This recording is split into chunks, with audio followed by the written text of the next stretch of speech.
नमस्कार। आज हम पढ़ेंगे श्रीमद् भगवद गीता गीता प्रेस गोरखपुर की अध्याय नंबर 3 श्लोक नंबर 16। अब लोग ध्यान पूर्वक सुने। व्याख्या पार्थ 90 श्लोक में प्रारंभ किए हुए प्रकरण का उपसंहार करते हुए भगवान यह अर्जुन के लिए पार्थ संबोधन देकर मानो यह कह रहे हैं कि तुम उसी पिता कुंती के पुत्र हो जिससे आजीवन कष्ट सहकर भी अपने कर्तव्य का पालन किया था और तुम्हारे से भी अपने कर्तव्य की अवहेलना नहीं होनी चाहिए। जिस युद्ध को तू घोर कर्म कह रहा है वह तेरे लिए घोर कर्म नहीं प्रस्तुत यज्ञ कर्तव्य है। इसका पालन करना ही सृष्टि चक्र के अनुसार बरतना है और इसका पालन ना करना सृष्टि चक्र के अनुसार ना बरतना है। जैसे रथ के पहिए का छोटा सा अंश भी टूट जाने पर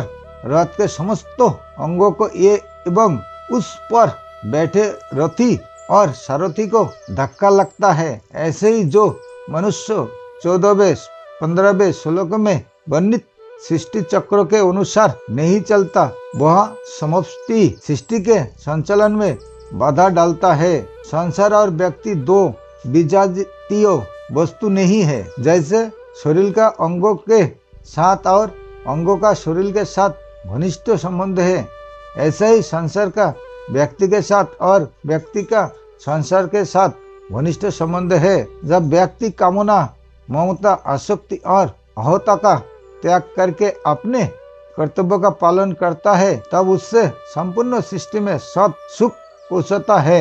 इंद्रिया राम जो मनुष्य कामना ममता आसक्ति आदि से युक्त होकर इंद्रियों के द्वारा भोग भोगता है उसे यह भोगों में रमन करने वाला कहा गया है। ऐसा मनुष्य पशु से भी नीचा है क्योंकि पशु नए पाप नहीं करता, प्रस्तुत पहले किए गए पापों का ही फल भोगकर निर्मलता की ओर जाता है। परंतु इंद्रियाराम मनुष्य नए नए पाप करके पतन की ओर जाते हैं और साथ ही सृष्टि चक्र में बाधा उत्पन्न करके संपूर्ण सृष्टि को दुख पहुंचाता है।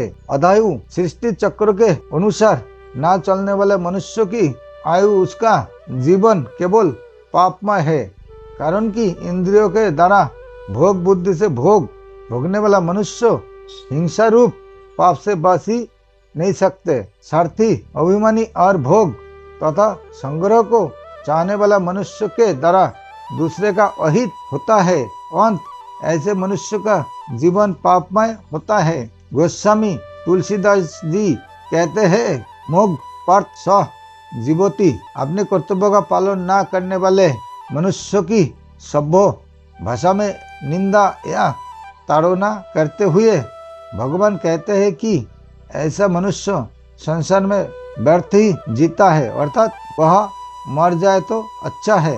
तात्पर्य यह है कि यदि वह अपने कर्तव्य का पालन करके सृष्टि को सुख नहीं पहुंचाता तो कम से कम दुख तो ना पहुंचाए। जैसे भगवान श्री राम के वनवास के समय अयोध्या वासियों के चित्रकूट आने पर कोल किरात भील आदि जंगली लोगों ने उनसे कहा था कि हम आपके वस्त्र और बर्तन नहीं चुरा लेते, यही हमारी बहुत बड़ी सेवा है। ऐसी ही अपने कर्तव्य का पालन न करने वाले मनुष्य कम से कम सृष्टि चक्र में बाधा न डाले तो यह उनकी सेवा ही है। सृष्टि चक्र में अनुसार न चलने वाले मनुष्य के लिए भगवान ने पहले वह चोर ही है और वे तो पापों को ही खाते हैं इस प्रकार कहा, और अब इस लोक में इस प्रकार कहा और अब इस श्लोक में वह पपायु और इंद्रियाराम है ऐसा कहकर उसके जीने को भी व्यर्थ बताते हैं। गोस्वामी तुलसीदास जी महाराज ने भी कहा है परिशिष्ट भाव 90 श्लोक से लेकर यहाँ तक जो वर्णन आया है उसका तात्पर्य जो निस्वार्थ भाव से दूसरों की सेवा करने में ही है। संबंध संसार से संबंध विच्छेद करने के लिए जो अपने कर्तव्य का पालन नहीं करता उस मनुष्य की पूर्व श्लोक में ताड़ना की गई है, परंतु जिसने अपने कर्तव्य का पालन करके संसार से संबंधों विच्छेद कर लिया है, उस महापुरुष की स्थिति का वर्णन भगवान आगे के 2 श्लोकों में कहते हैं। नमस्कार, आज के लिए यहाँ तक है।